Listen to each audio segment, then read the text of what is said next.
Hey everyone, it's Rihanna and welcome back to another video. Today I am doing a review on Captain Marvel, which I was super duper excited for. This is the first female-led movie in the Marvel Cinematic Universe, so of course I was excited for it. I haven't done a review in a very long time, so I'm kind of rusty, but bear with me.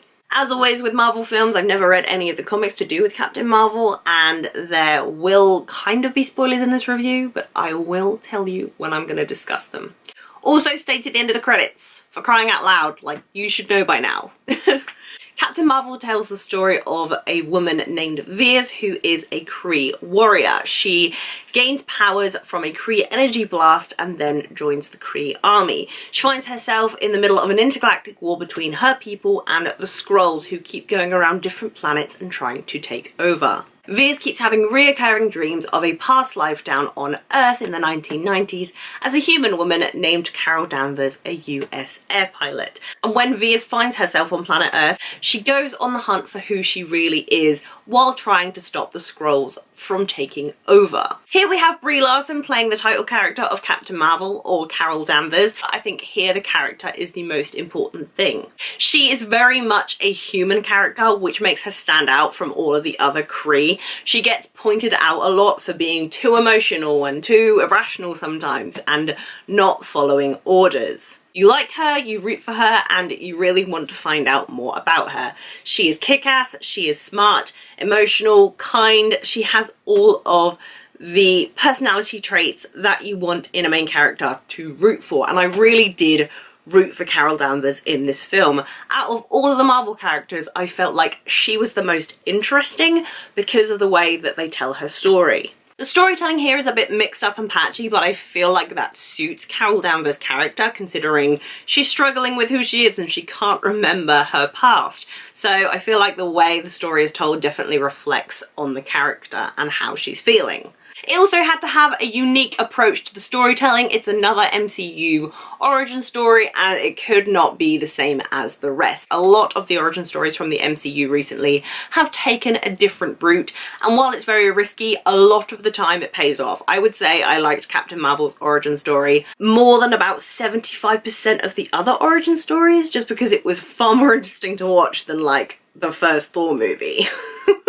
Brie Larson as Captain Marvel, she did a great job. She did her character well. I do feel like there could have been a little bit more there for Brie Larson to work with, but I will say she worked crazy well off her co-stars Samuel L. Jackson and Leshawna Lynch. It is great to see Samuel L. Jackson as Nick Fury in more of a central role in a Marvel film, just because the guy is so good as the character. The way that him and Carol bounce off each other is just hilarious. They bring a lot of the comedy to this film and I thought it worked really well. And him and Goose the cat, oh my goodness, I have never rooted for a pair of characters so much in my life.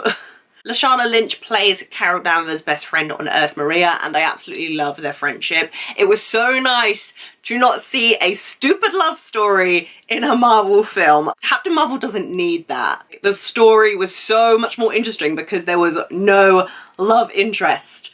Thank you, directors/writers. The female friendship here between Maria and Carol was far more interesting than any love story they could have put on the table for me. They both supported each other, they played well off each other, and Leshawna Lynch as Maria definitely got her shining moment towards the end of the film.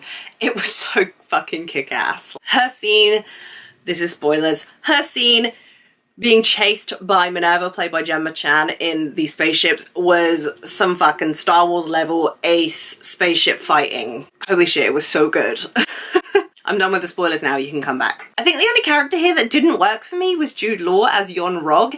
He was Veer's sort of mentor and trainer when she was in the Kree army, and I couldn't like him. I don't know if the point was that you didn't like him, that you weren't supposed to like him, but him as a character, he just irritated me. His story wasn't interesting. Spoilers. You've been warned. It turns out he is the main villain of the film and actually the Kree are wrong and the Skrulls are right in the film. Marvel have a problem with villains.